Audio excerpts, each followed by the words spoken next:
आरवा एंटरप्राइजेसची branded विक्री आणि विक्रीतील सर्व सेवा, लॉयड आणि शार्प ब्रँडचे AC, TV, fridge, washing machine उपलब्ध। आमचा पत्ता Aarva enterprises, Naik petrol pump समोर, वागदे, कणकवली। संपर्क 9619 61 15 58 आणि 91 30 34 79 08।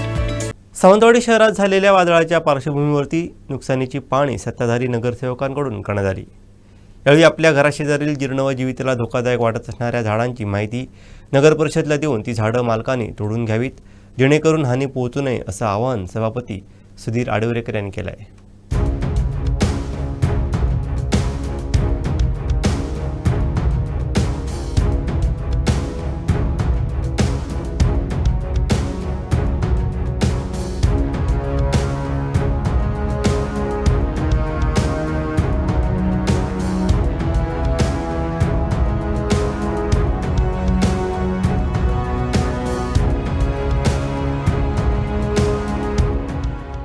सांगू की जी काही कोणाच्या घरावर किंवा इतर ठिकाणी जी झाडं आहेत, जी लाईटच्या पोलवर आलेली आहे, ती नगरपालिकेतर्फे आम्ही ती काढून घेऊन त्याच्या फांद्या छाटून आम्ही सगळं म्हणजे नागरिकांना त्याबाबत जे काही त्रास होत असेल त्यासाठी आम्ही पूर्णतः सहकार्य करतो। घरांचे सगळे पत्रे वगैरे उडालेले आहेत। त्याच्यानंतर रस्त्याचं काम MNGLचं काम सुरू म्हणजे आता सध्या डांबरीकरणाचं काम थोड्या दिवसात सुरू होणार आहे, पण सध्या जे काय नादुरुस्त आहेत तिथे सगळा चिखल झालेला आहे, पण त्याच्यावर आम्ही लवकरच काम सुरू करू हे आम्ही ह्यावेळी सांगू तुम्हाला।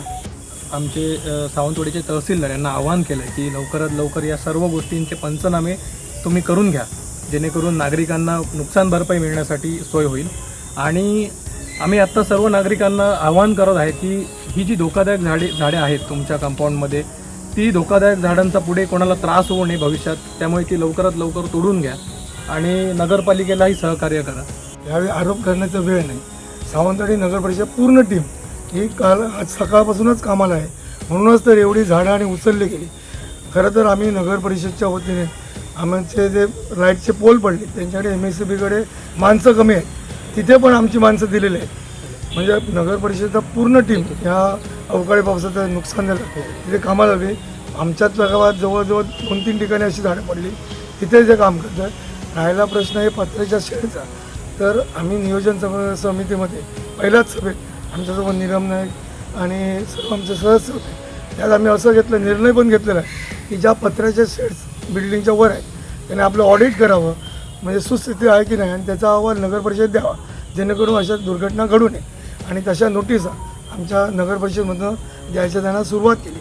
ते लोकांनी सहकार्य करावं की ते आपल्या ज्या पत्र्याच्या शेड्स आहेत त्या सुस्थिती आहे की नाही, याचं कारण ह्या भविष्यात अशा दुर्घटना घडण्याची शक्यता ही सर्वात जास्त आहे। एवढंच सांगेन की रात्री जो अवकाळी पाऊस पडला त्यामध्ये सुसाट वारा सुटला होता, त्यामध्ये कमीत कमी 3 ते 4 लाईटचे पोल पडलेत, सर्वत्र लाईट काढले म्हणजे गेली, बंद झाली।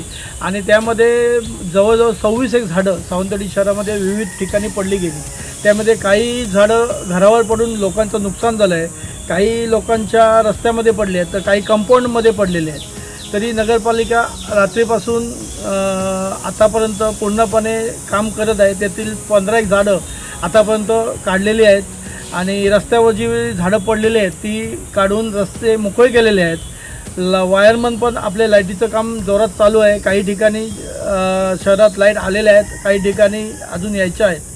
मी लोकांना एवढंच आवाहन करेन की आता पाऊस अवकाळी पडलेला आहे, तसं पुढे पूर्णपणे पावसाचे दिवस येत आहेत, तरी जी आपल्या घरावर किंवा इतर वाकलेली झाडं किंवा मोडकळी झालेली झाडं ही त्यांनी तोडून घ्यावी तात्काळ, त्यामुळे आपली हानी होणार नाही आणि आपल्याला त्याची खूप बरीच मदत होऊ शकते। आपलं नुकसान झालेलं नाही आमच्या प्रभागामध्ये, तरी पण मागच्या वर्षी आमचं भरपूर नुकसान झालेलं होतं। मोठी झाडं पडून 7-8 पोल गेले होते, 5-1 दिवस लाईट बंद होती, पण वेळोवेळी आम्ही व्यवस्थित शासनाने पण नगर परिषदेने वेळोवेळी आम्हाला मदत करून सहकार्य करून खूप चांगल्या प्रकारे काम झालेलं होतं आणि ह्यापुढेही तसंच होईल।